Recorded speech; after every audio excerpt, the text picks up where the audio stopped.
hello. And if you think, as the government and the media have been portraying and spouting, that your money is safe in the bank, that the government have a scheme which enables any money under $250,000 that you hold in the bank, that if you're lucky enough to have that type of funds, that if a bank or the government decides to do a bail-in,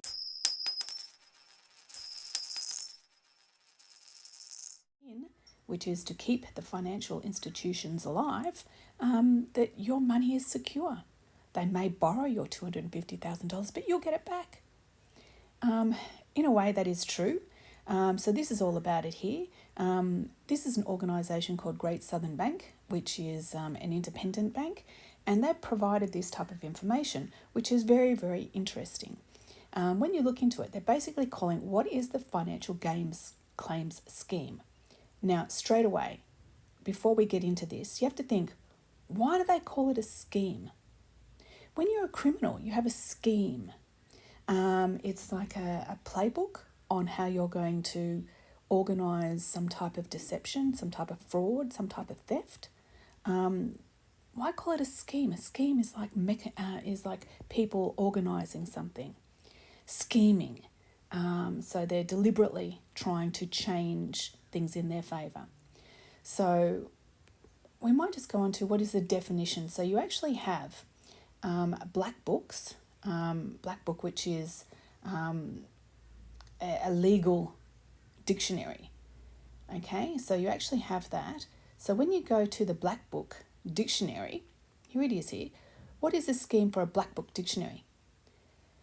Scheme definition, a legal meaning. Now, I've been saying everything that they say has two meanings. You have the common meaning that we use in our conversation, in language that we have throughout our media, through our conversations, throughout our business dealings.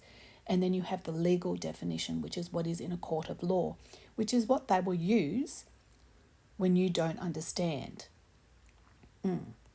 So here, they talk about it.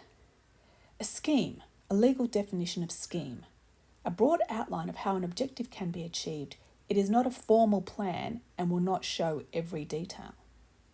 So they're basically stating that they're giving the false impression that what they're saying is 100% true, legal and justifiable, but they don't disclose everything. And you think back to the whole situation that we had about things that were safe and effective. Did they true? Have they worked out to be safe? Have they worked out to be effective? Hell no. So this scheme for this bail-in, your money is protected for $250,000, really is, it's not a scheme, it's a scam. And I'm going to call it that.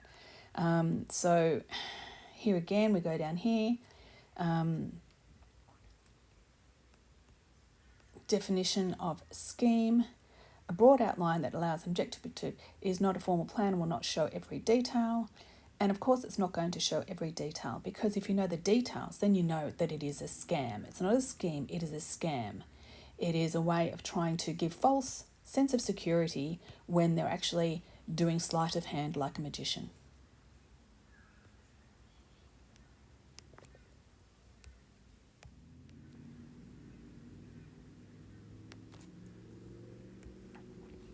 Okay, we've now gone through the definition of what a scheme is and how it should theoretically be a scam, because it's not true and correct. It is just a plan, an agenda. The other thing we need to look at on their listing, of course, was what is it? What is a financial scheme? What is a financial scam? So this is the $250,000. Now, they are true and correct. There is $250,000 per person or per deposit per person, or per entity that is covered and protected. But what they don't tell you, and it's down here, how is the limit applied? The limit of $250,000 applies to the sum here of an account applies to the sum of an account holder's deposits under the one banking license. Therefore, all deposits held by an account holder with a single banking institution must be added together towards the $250,000. This includes accounts with any other banking businesses that the licensed banking institution may operate under different trading names. So when you think about that, they're basically saying that if you think that you have $250,000 in Westpac, and then you have your other $250,000 in St. George, wasn't that long ago, a couple of years ago, they joined together, so they're under the one banking license. So therefore, you're not covered for $500,000, you're only covered for $250,000. So if the banks go belly up, they will take $250,000 of your money because you haven't done your research. Why is nobody talking about this? They don't want people to know because it's showing what a scheme the scam is. What a scam the scheme is. Oh, it's getting complicated here. So what is your money safe in the bank? It says here, yes. This is just once again off Google. This is what they're saying. This is all here in Australia, of course, all on .gov.au. So they're saying, yes, it is. We know it's not. Okay. Final institution. This is what is a licensed bank in Australia because they said your money is protected or covered if it's under a licensed bank. What is a licensed bank? It's one through APRA. APRA is our financial constitution that covers all the banking system. To carry on a business, Australia included deposits from the public, etc., etc., etc.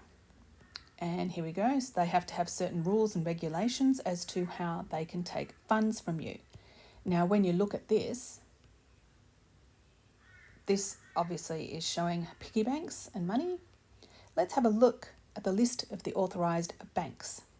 As you can see, there's a whole heap of banks that I've never ever heard of. Alex Bank, I looked into that. That is a invite only. AMP Bank, Arab National Bank, or Arab Bank Australia, ANZ, we know, Australian Military Bank, that makes common sense. That all of these banks that I've never heard of. So you can have $250,000 in each of these banks. But when you get to Bendigo Bank, they have all these sub-banks attached to it. But you can't have them in all of that. It's only the one that's got the white or the black mark up there. Okay, so you can only have from one of those banks. So you could have your money in the rural bank here, but you can't have it anywhere else because you've gone over the 250 threshold.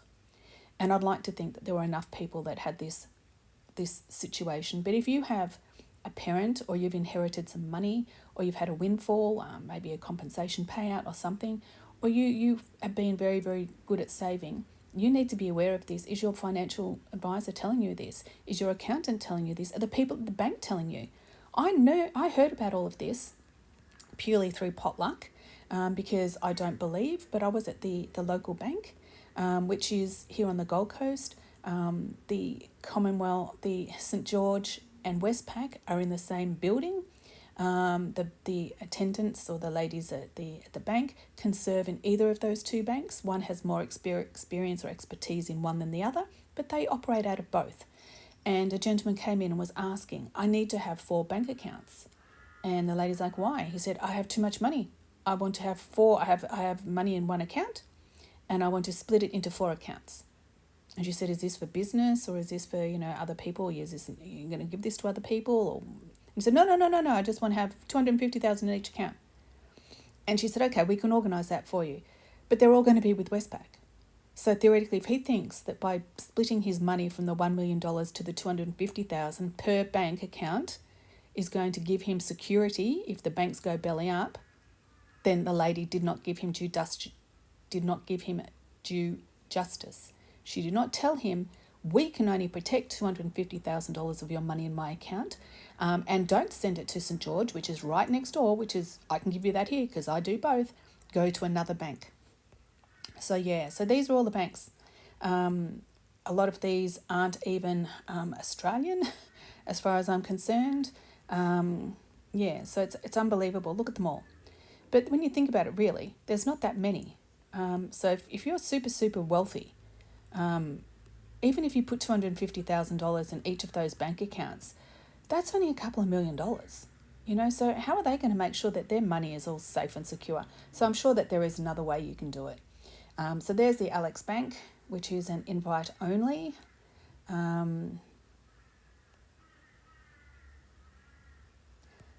It's an invite only, which is all about banking.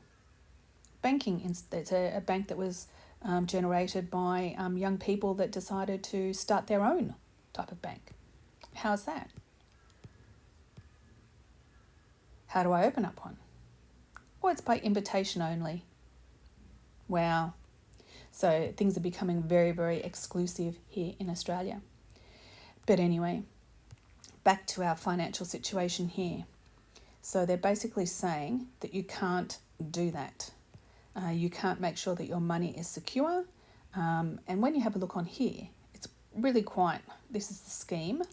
And it gives you, I might put a linking to this down below. And they even have their own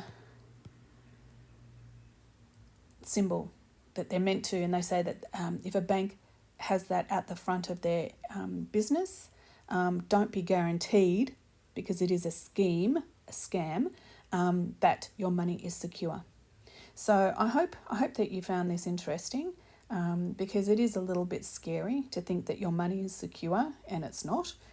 It's a false sense of security, and governments are all about it, because we know what a scheme is. A scheme is a scam. It's a fancy way of saying a scam. So I hope that you liked this, and please pass it. We'll go back to the meaning of what a scheme is. And please pass this information to anyone in your family that might be fortunate enough to have more than $250,000 in the bank. And just think, if you have that money in the bank, as soon as you hit over that $250,000, if you get some interest put in each month, you are potentially losing that interest. It is going to go straight to the bank. Not only are you going to pay tax on it, you'll never financially receive it, and it will go to fund the government. And I'm not all for that. No, I'm not. So, well, anyway, I've got to go. So, Godspeed to all. Godspeed. Let's get started.